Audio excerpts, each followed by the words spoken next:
Now, live from CNS Channel 6, political, legislative, economics, and current affairs.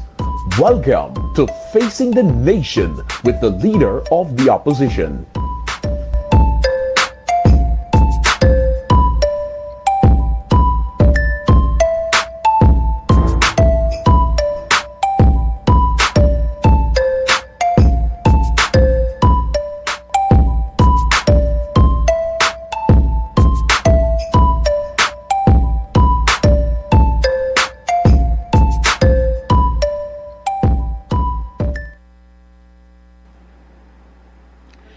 A pleasant afternoon to you, Guyana. It is Friday, August the 13th, 2021, and I wish to welcome you to another edition of Facing the Nation with yours truly, Annette Ferguson. This afternoon we have a whole set of issues to discuss this afternoon. But I don't have any guest in studio with me here this afternoon. So what I will do is basically bring you up to date as to what is happening in our nation, and also to I'll open the lines probably 15 minutes just before the close of the program to hear from you, the viewers, and what you have to say. So on today's program, I will be discussing the state of Guyana after 1 year under the People's Progressive Party Civic. And many of us are aware that on the 2nd of August 2021, they celebrated 1 year since they were installed in government. And I must remind Guyanese, because sometimes we tend to forget, because a particular issue or a national issue at interest would normally be overtaken by recent events and all the other excitements that might be happening in our nation. But sometimes it is good for us to take a pause and do some reflection or reflecting on what the past would have been like and where we are. We are all aware that between 2015 to 2020, Guyanese were able to breathe again. A fresh atmosphere of unity, of togetherness, of cohesiveness, of safe security, better infrastructure, housing, was picking up.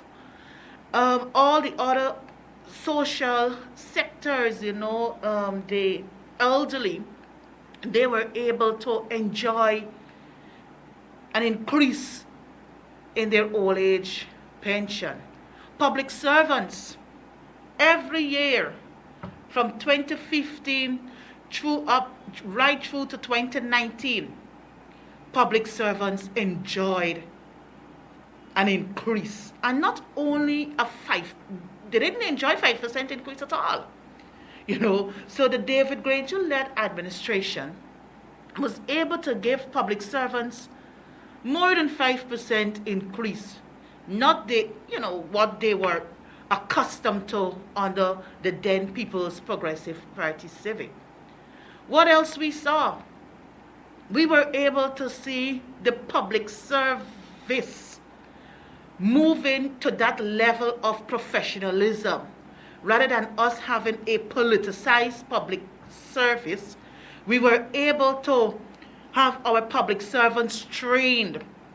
We were able to have them exposed to what the world has to offer so that they can come back and, perform at an exceptional rate in their respective portfolios.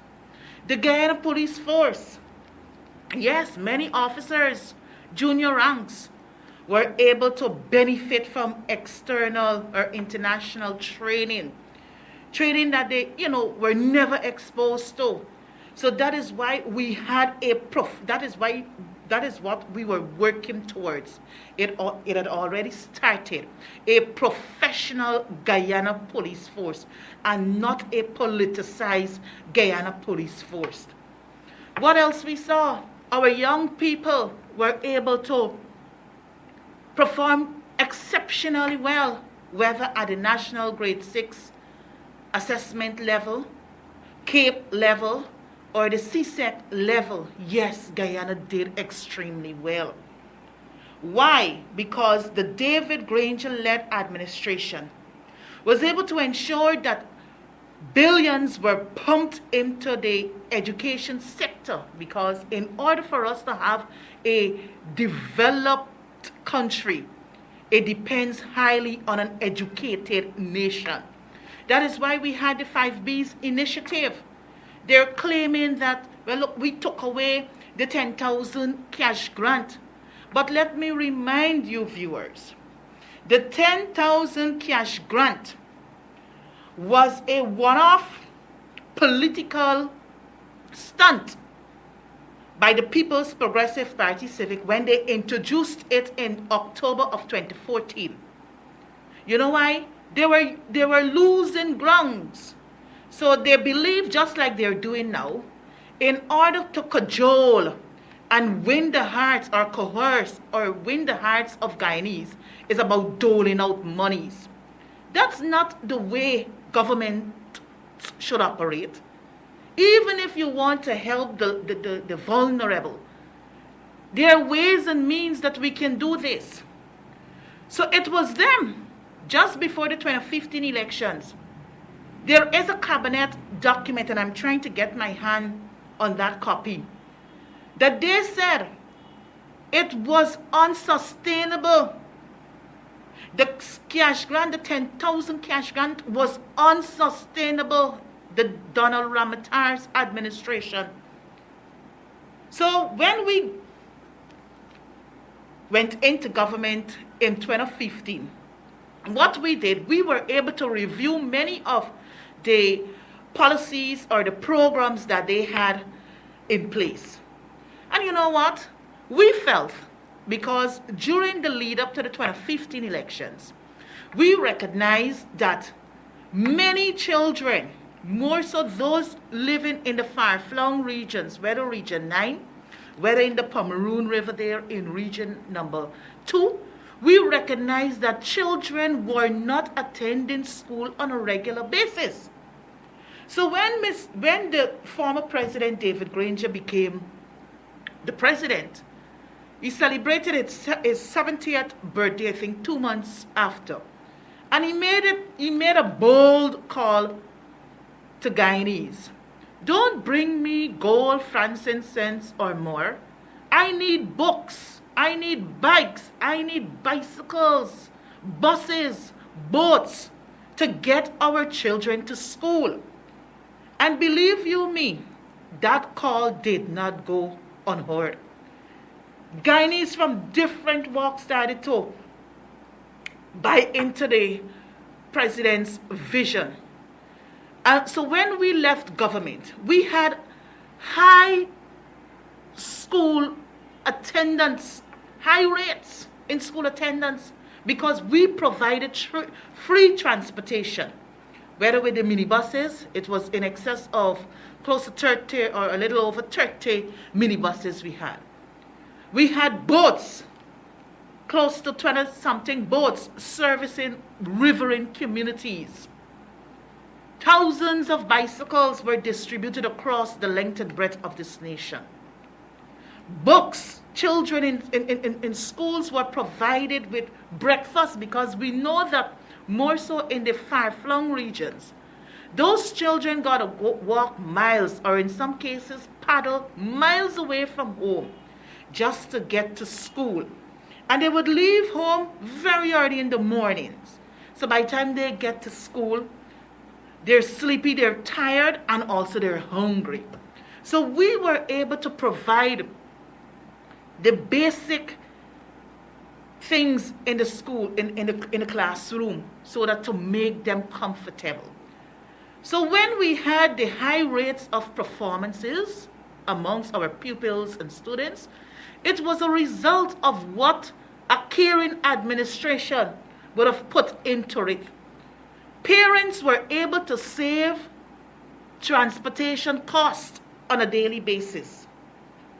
And those very monies that they were able to save, whether 10,000 a month, 10,000 a week in some cases, it was able to fulfill some added need in the family. So, what else we had? Proper electricity. You know, we were able to ensure that we provided stable electricity to our Guyanese people. We were able to, in the Anna Regina area, there in region number 2, we had procured and installed new gensets. In Bartica, we installed new gensets. But you know what? They wouldn't want you to hear this. But we have our narrative to tell. That is why I am starting this program this way today, so as to let you know what you had and where we are today. What else we were able to accomplish? Look at our infrastructure under the David Granger-led administration. We had the issue with the Berbice Bridge operators, or the Berbice Bridge Company there in region number 6.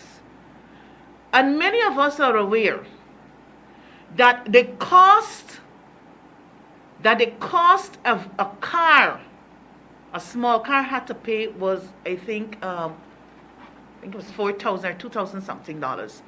But we were able to bring it down because that was a commitment we made. And what we did is that after we realized that we were having some issues with the directors there of the Berbice Bridge Company, we were able to put in 2 water taxis, 2 river taxis, boats, brand new. We paid in excess of 10 million Guyana dollars just to ensure that we provided free services to the nurses, the elderly, and also the school children who had to traverse from regions 5 to 6 or 6 to 5, either work or school or vice versa. That is what we did. But you know what? Since this cabal came into government, they scrapped that. They didn't see that as an important need of a government, a caring government, providing services to its people free of cost. We were able to ensure that on our roadways, we had the basic road features put in place. Never before Guyanese saw overhead pedestrian crossing. It was the David Granger-led administration with a visionary minister out at public infrastructure then, David Patterson and his team. But these are the things they wouldn't want Guyanese to know. And I want to remind Guyanese that between May 2015 to August 2020, the David Granger government did not enjoy a full 5 years in government. But the 3.5 years of which we passed, I think about 6 budgets, if my memory serves me accurate. About 6 budgets we passed. 2015, we passed 2 budgets. 2017, 2018, 2019. I think it's about 5 to 6 budgets we passed. But the point I'm making here is that with all the budgets passed under the David Granger-led administration, our accumulated deficit was 92 billion Guyana dollars. This government came in by installed means in August. They passed a budget in October. That budget had a deficit, I think it might have been 90 billion Guyana dollars. Just a 3 months budget with a huge deficit. Then in 2021, we had further deficits because we had budget 2021 was passed on the 4th of March 2021. And then they brought 2 supplementary papers to the tune of 23 billion and change. So if you're to combine budgets 2020 and 2021, including the supplementary sums, it is in excess of 200 billion Guyana dollars. The PPPC's budget has already clocked a 200 plus billion Guyana dollars. But you know what? They wouldn't want you to know these things. They wouldn't want you to know these things. That is why we have to keep you informed. We have to keep you sensitized so that you can understand what is happening beneath the surface and not just what is happening on top of the surface. Because that is what they like to give you. Things, happening at the top of the surface. We're giving out 19,000 because we care. So we got a whole set of parents or the people, queue up outside of the schools across this nation. And even before the parents get the money, they got to be presented with cultural presentations, and then the various ministers now got to, start the politics, trying to derail what the David Granger administration did. But I want to let the People's Progressive Party Civic know that the amount of attempts they want to make to erase the legacy of David Granger's administration, it will not. It will not, because we will continue to remind Guyanese of the legacies of the David Granger administration. And you, as Guyanese, right-thinking Guyanese, who can think analytically and also critically, and make a thorough assessment or comparison what we had then and what we're having now. So we went on elections in March, and then all sorts of shenanigans played out on March 5th, just before the declarations were made. You had Mr. Hollindar, who is now deceased, a driver who was attached to the now Attorney General, installed Attorney General, moved to the High Court to file an injunction stalling the declaration of the March 2nd, 2020 elections. That is why GCOM could not have continued with its work because of that injunction. And apart from that injunction, all other, things unfolded. And then we moved into the recount process. After the recount process, during the recount process, we who were there at the Otachang Conference Center saw where the fraud occurred. It didn't occur in Buxton, Agricola, South Georgetown, Queenstown in region number 2, Suesdyke on the Linden Highway, Linden, or Bartica. These areas are APNUFC stronghold areas.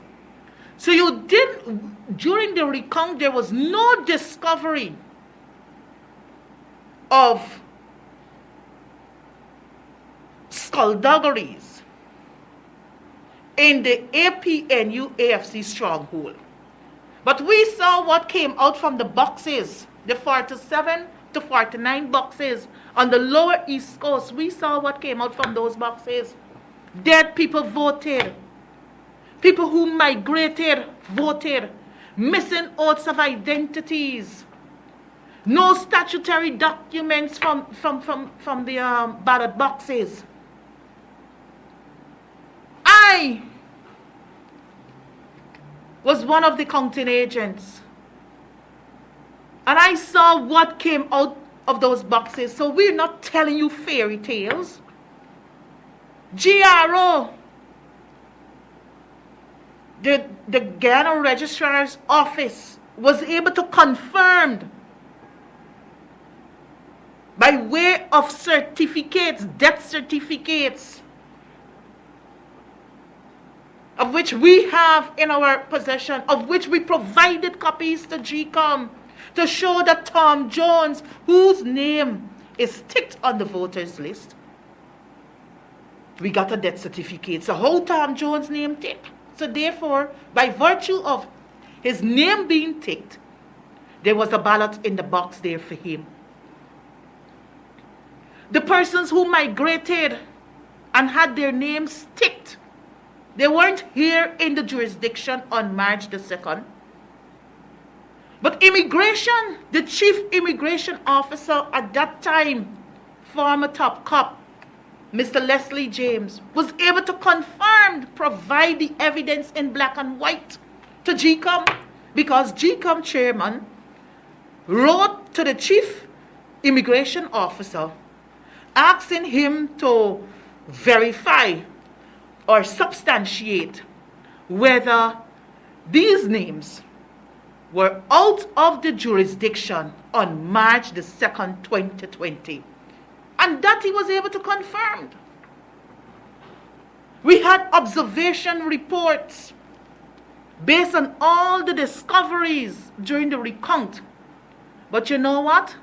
GCOM overlooked that. They overlooked about 2 or 3 stages as prescribed in Order 60 of 2020, because the whole aim was to ensure that the People's Progressive Party Civic regain power, political power in this nation. And we know why. Oil. Because of oil, people began to get greedy. So they did all sorts of things. Last week I was able to show you the documentary, Theft of Democracy. We saw exactly what played out at the Arrow's office there at Ashman's building. Did you see anybody from the APNU AFC? No. Did you see anybody from the APNU AFC pushing down the door and pushing people and all kind of thing? No. But that is what we had. Hooliganism. That is what we had, just to ensure that they get their foot through the door of political power. And then we saw what happened on West Coast Bobis. School bus with children heading home from school. This happened on March 5th, 2020. Vehicles were lit in flames. Police officers, imagine they're there to protect and serve, and they had civilians got them running up the road. Yes, that is what we saw. That is what this entire world saw.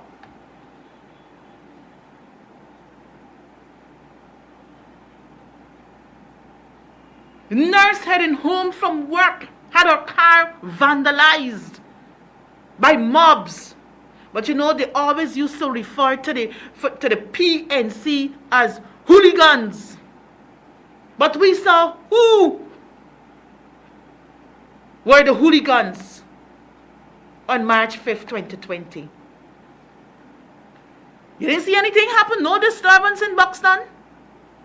We had no disturbance on West Coast Boobies? Because our people were calm. Our supporters were calm. We said there's the process, let us await the process.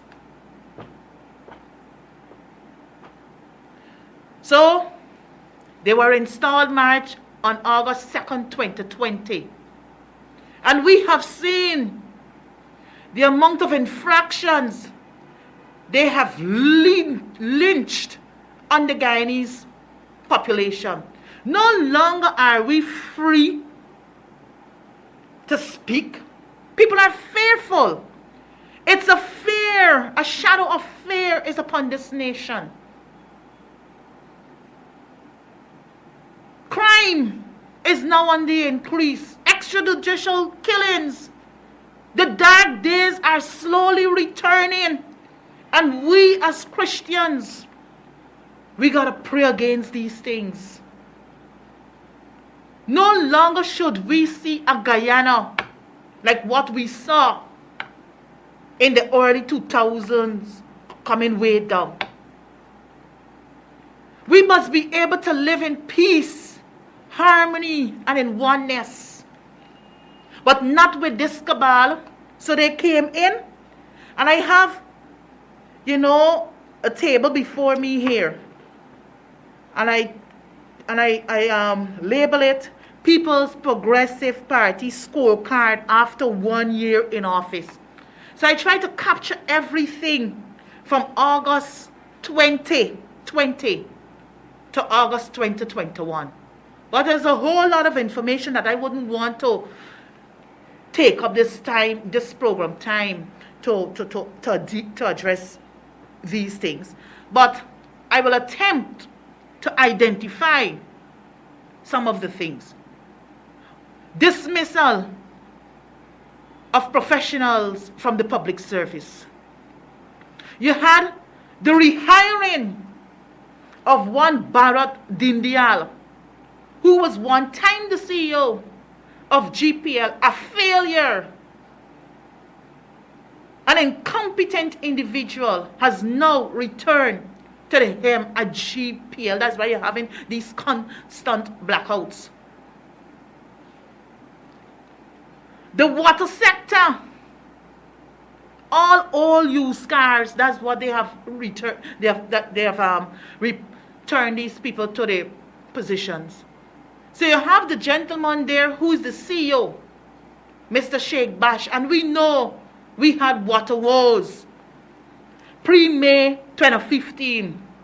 Post-May 2015, many citizens here in Georgetown who had to, pre-May 2015, you had to get home in time just to catch the water flowing through the shower at the top before it cuts off at 10 o'clock at night, 9:30, 10. But post-May 2015, Guyanese were able to see water flowing 24 hours through their taps. Clean, potable water. Because why? We had a proper system in place. We were working towards achieving the Sustainable Development Goal. There's 17 goals. And one of the goals there speak to the issue of adequate and portable and safe water for our people. But you know what? People are now complaining. The water coming through the taps, it has sediments. You're not getting 24 hours of water just last week. Just last weekend, a colleague of mine was sharing with me her water bill. Her water bill is now close to $15,000. This she's never seen before.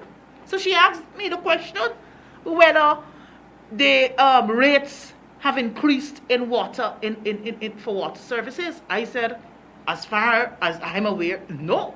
But perhaps you will have to visit the entity to, have a query conducted. But this is what is happening. So,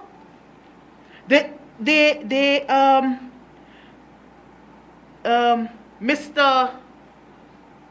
Brassington is now back. We had a 25,000 cash grant, of which the National Assembly approved $7 billion in 2020 for each household. Each household to receive that 25,000 cash grant. But you know what happened? Many people have not received that 25,000 cash grant. And we in the opposition, we have been making these representation.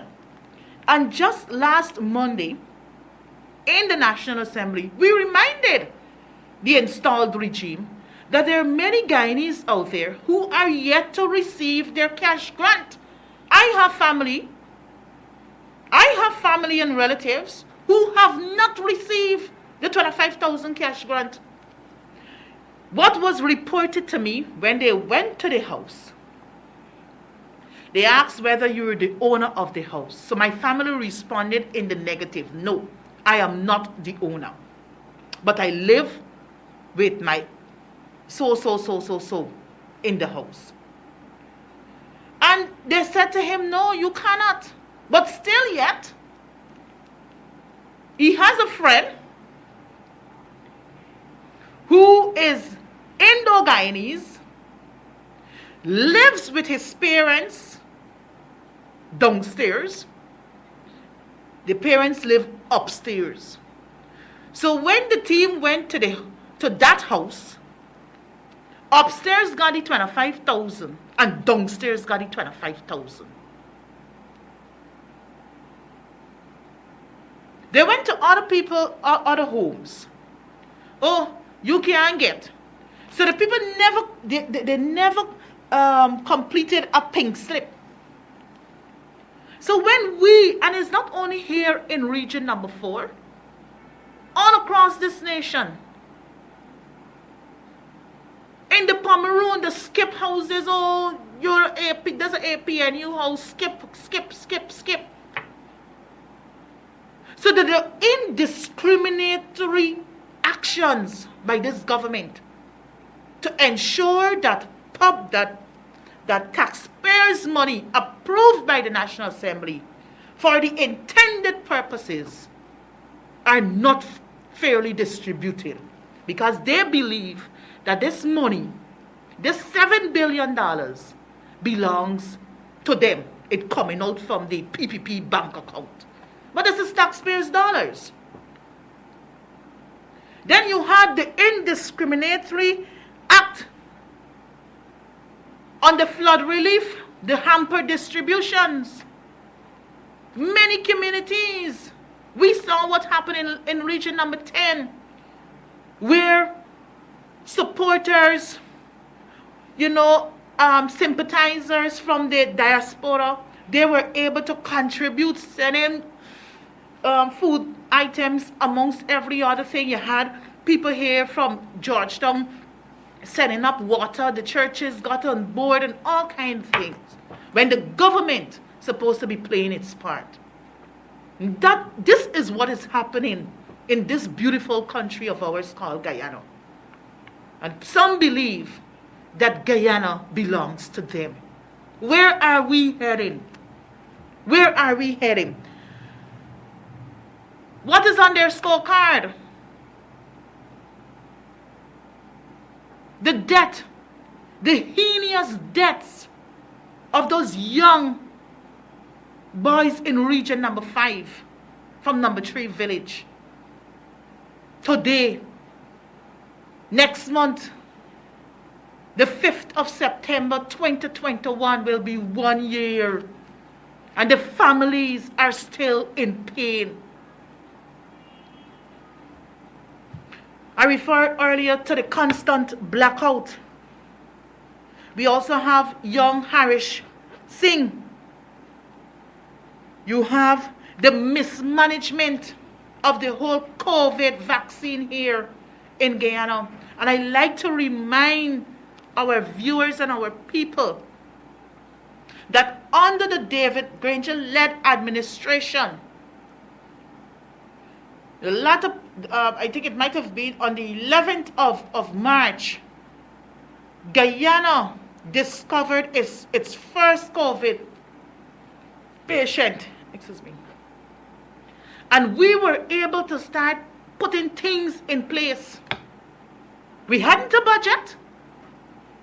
We hadn't a budget because our budget was, the last budget we had was the 2019 budget. So the little resources that we had, we were able to bring all the sectors together.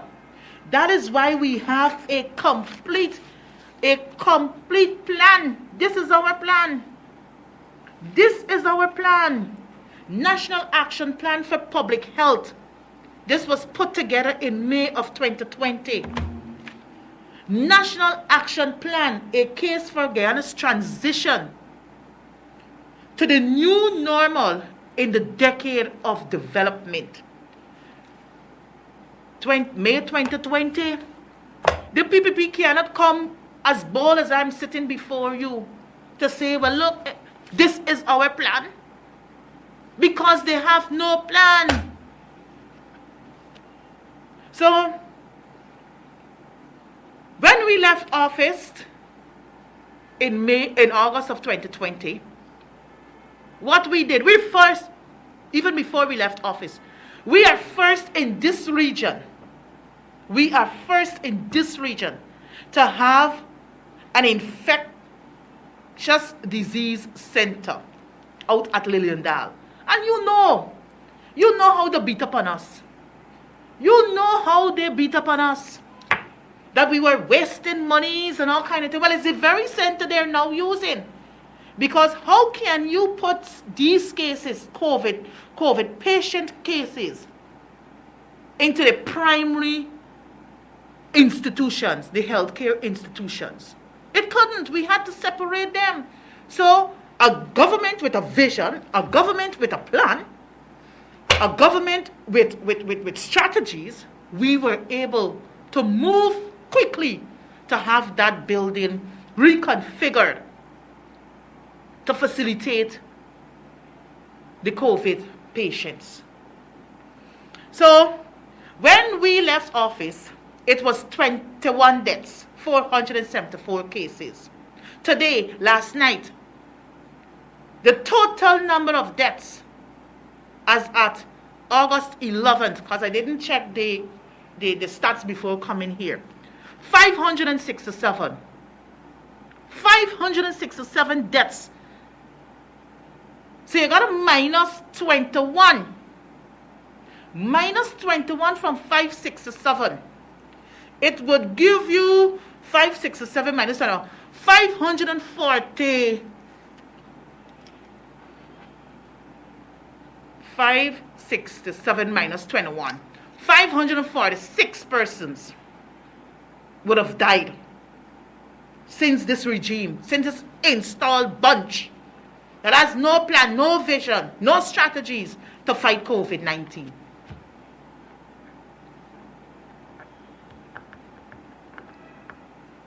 The number of cases,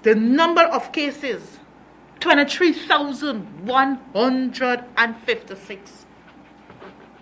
23,156. From 474 to 23,156. What is this saying to us, Guyanese? Is that these people just don't know what they are doing. Because their interest is not solving the pandemic. Because if your interest was on solving the pandemic, then you would have had, one, the task force, which is headed by the installed Prime Minister, who speaks absolutely nothing. He don't provide no information, the workings of the task force. You don't hear from him at all. They don't have representatives from the opposition sitting on that task force, because you know why? They know that we like to inform and sensitize our people.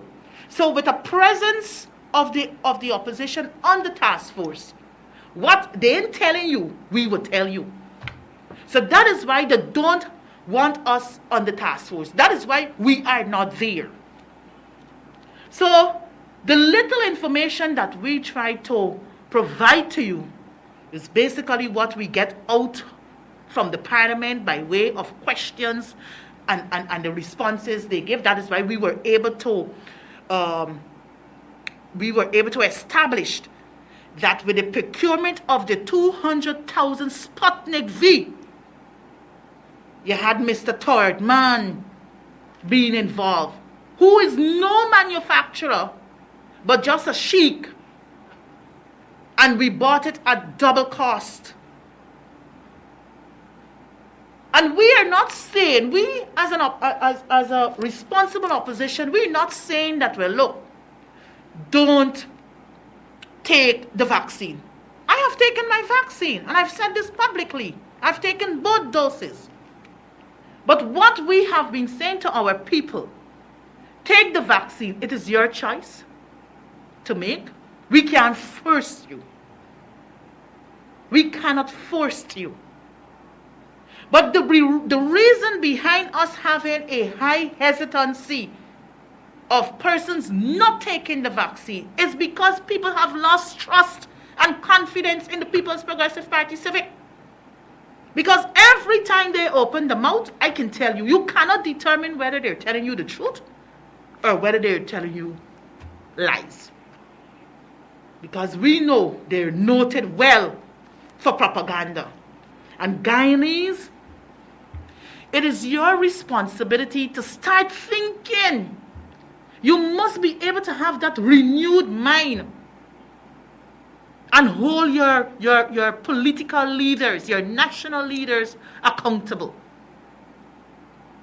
So we have high deaths, the mismanagement of the COVID, then we have the mandatory vaccination that they're now seeking to impose on our people.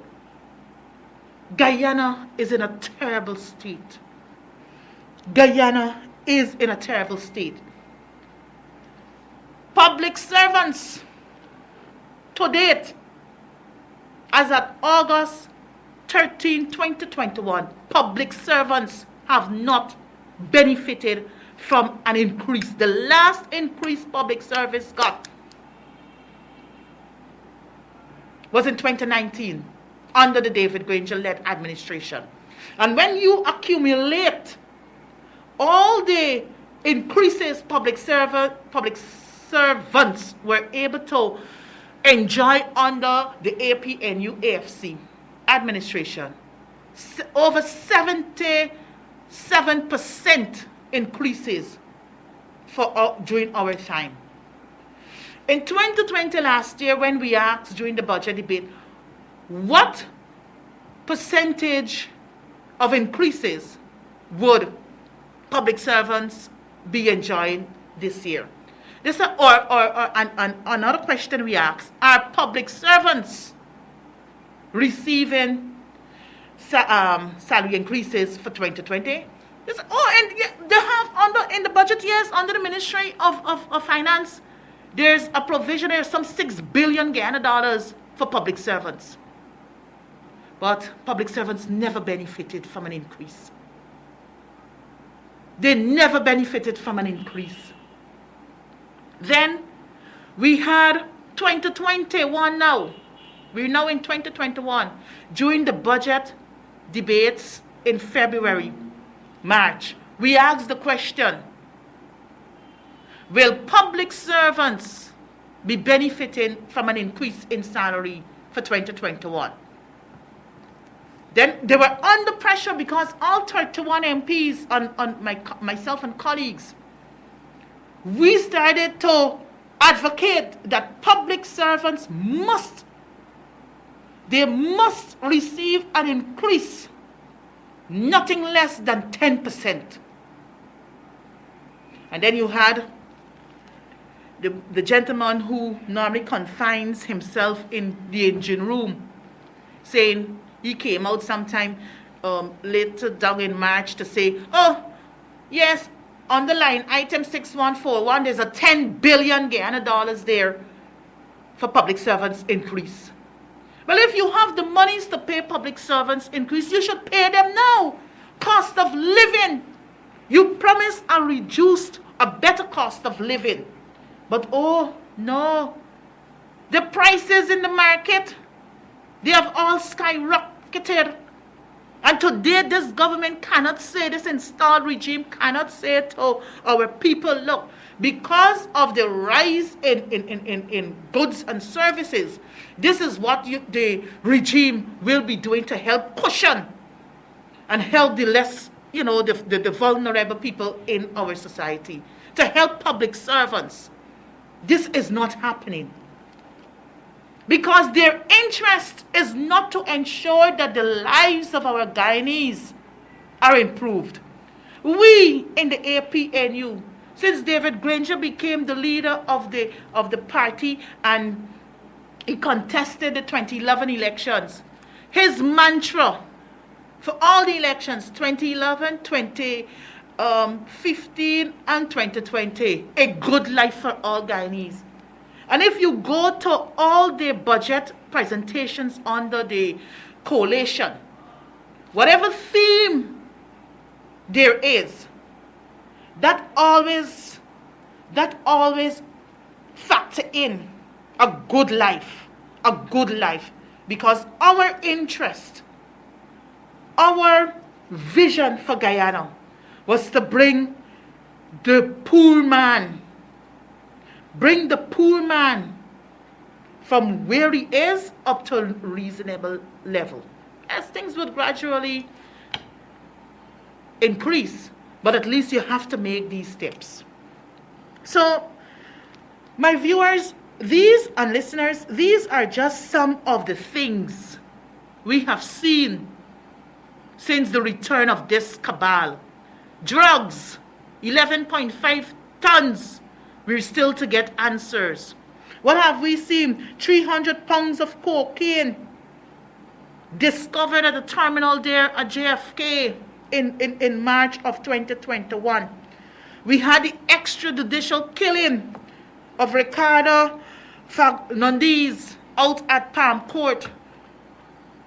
Early this week, we had the extrajudicial killing of one Mr. De Silva businessman. Crime is on the increase. We're seeing daily via social media, CCTV footages, people collecting people, carpet off the fence, people jumping people fence, carrying away the vehicles, the motorbikes, people jumping people's house, people robbing people, you know what I mean? This is sending a negative impact on our country, and people will not want to come because the crime rate is high. That is why we moved 2 no confidence motions in the National Assembly against Robeson Ben for their incompetence of handling the crime situation here in our country. And Frank Anthony, his incompetence in handling this whole COVID situation. What else we had? The hijack of the Ghana police force. When last you hear from Hoppy? When last you heard from Hoppy? Look what they tried. Look what they tried with the Police Service Commission. Look what they did to the staff there at GCOM yesterday. Look what they did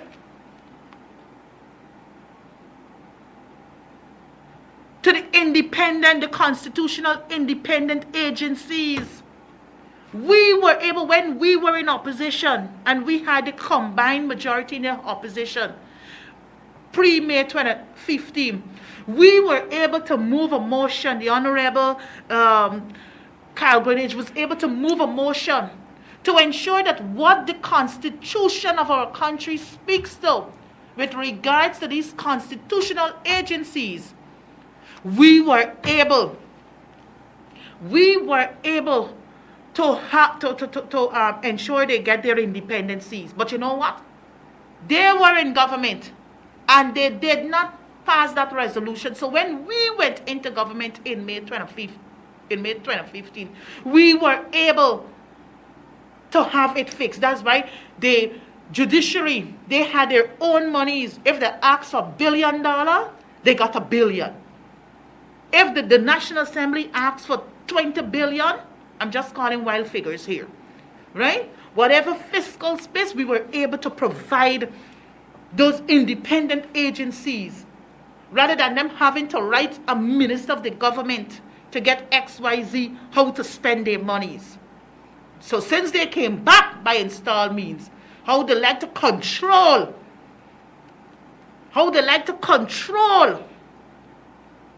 they've reversed everything. That is what this cabal has done.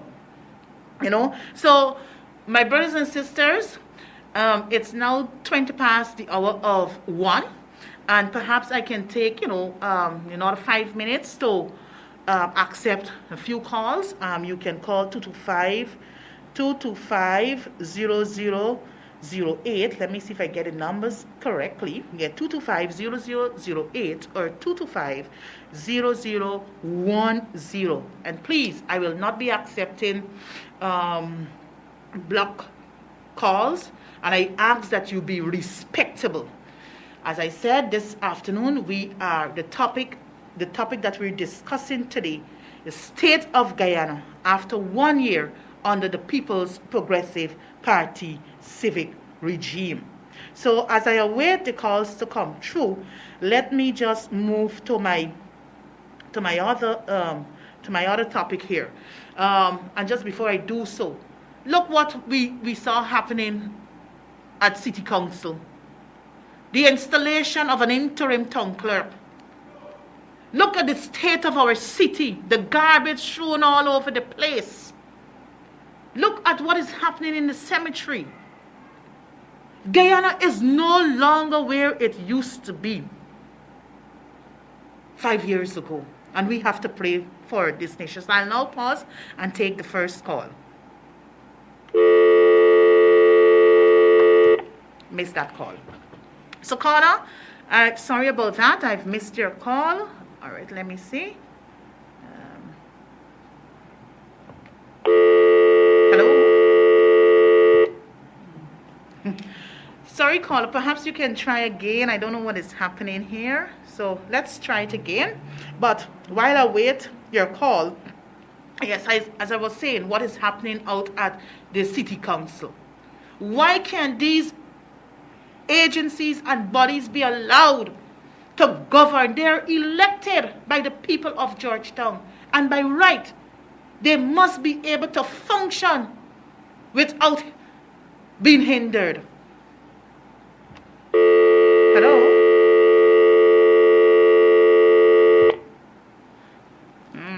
Caller, I just don't know what is happening here. I just don't know. Operator, you mind providing me some assistance here, please? I don't know what's happening. I'm not getting the call to come through.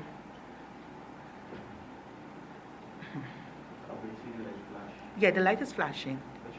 The line 1.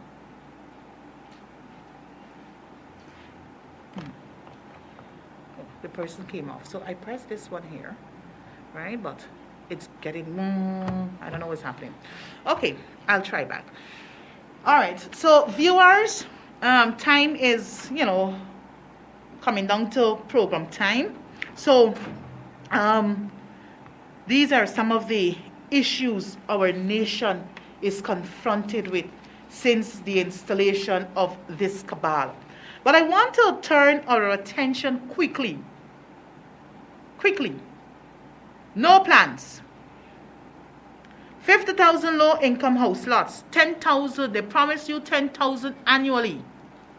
Well, they've just completed their first year. And they were only, according to them, because they like double and triple figures, according to them, they allocated 6,000 house lot. Call a pleasant afternoon to you. Hello? Hello? Hello? Yes. So 6,000 they claim they gave out. 40,000 per month in old age pension. This is what they promise. So when you came into office in August and you passed your first budget in October, therefore the elderly is supposed to be receiving 40,000 effective October 2021. But no. They've moved it from the 20,005 to I think about 25,000 thereabout. So they're still short. So they haven't fulfilled this 40,000 per month old age pension. Creation of 50,000 jobs. Where? When? How? Where is the plan? Infrastructure development. You're hearing wild talks about, the bridge going here, hotel building here, this happening there. Where is the plan? But you know what? This was the coalition's infrastructural development plan. And this plan, I will, discuss it at another, in another program.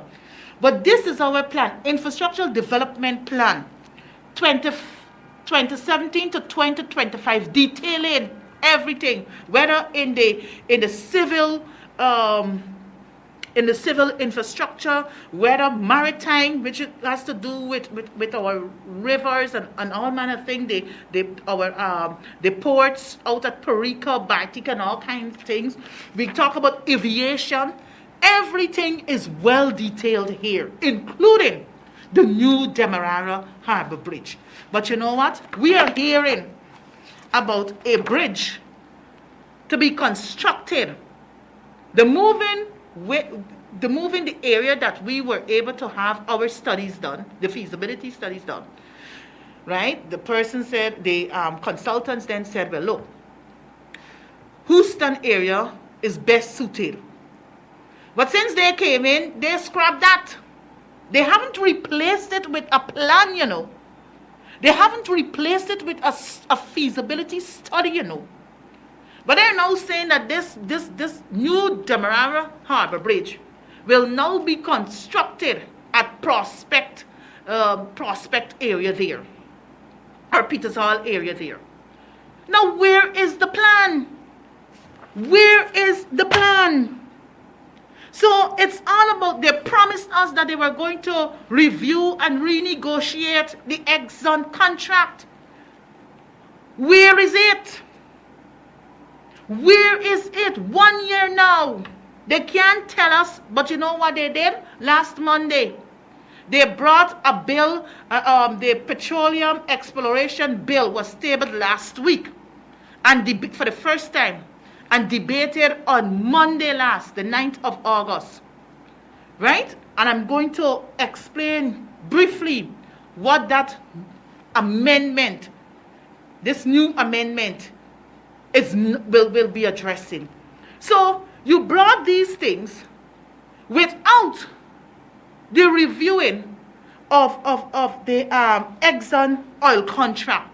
It's like, do as I want. I wake up with a plan in my head, or an image in my head. I ain't got it on paper.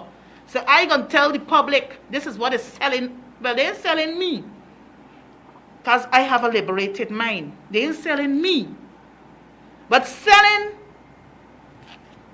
some of us some of the population, these imaginary dreams that will not bear any fruit, will not bear any successes. Right? So I now want to turn our attention quickly, since I have about 2 minutes remaining on the program, Parliamentary Matters. And last Monday, I must let you know, it was the last sitting of the first session of the 12th Parliament. So, you know, as parliamentarians, we would normally go, or the National Assembly will go into recess. So we are now in recess, 2 months recess from August 10th to October 10th of 2021. But that doesn't say that, you know, you wouldn't be, you know, hearing or seeing us. I will ensure that, you know, this program continues, and all the other programs that we have via social media, those programs will be on, because we do believe that though the Parliament is in recess, this government doing a whole set of things, and we got to let you, the public, know what is happening. So, my brothers and sisters, there's one other thing I wanted to touch quickly, operator, before we bring the final curtains down, is that in June, we passed a supplementary budget, and in that supplementary budget, there was a provision through the through the Office of the Prime Minister for $10 billion, and this is basically for for flood relief assistance. I've noticed that they've already put out the areas that are likely to benefit from this $10 billion. But because of time being against me, what I will do on next week's program, I will, you know, sensitize you, the viewers and members of the public, which areas in region number 4 will be benefiting from the 10 billion flood relief funds. So, viewers, I want to thank you. Time is already on us, and I want to thank you for joining me this afternoon for another edition of Facing the Nation. I do want to encourage you that on Sunday in Buxton, there will be a picketing exercise there in Buxton at 3 p.m. So I urge all of us to turn up in our numbers and give our support. That being said, may you have a blessed and, you know, restful weekend, and I do look forward to you joining me next Friday for another edition of Facing the Nation. I have been yours truly, Annette Ferguson. God richly bless us all.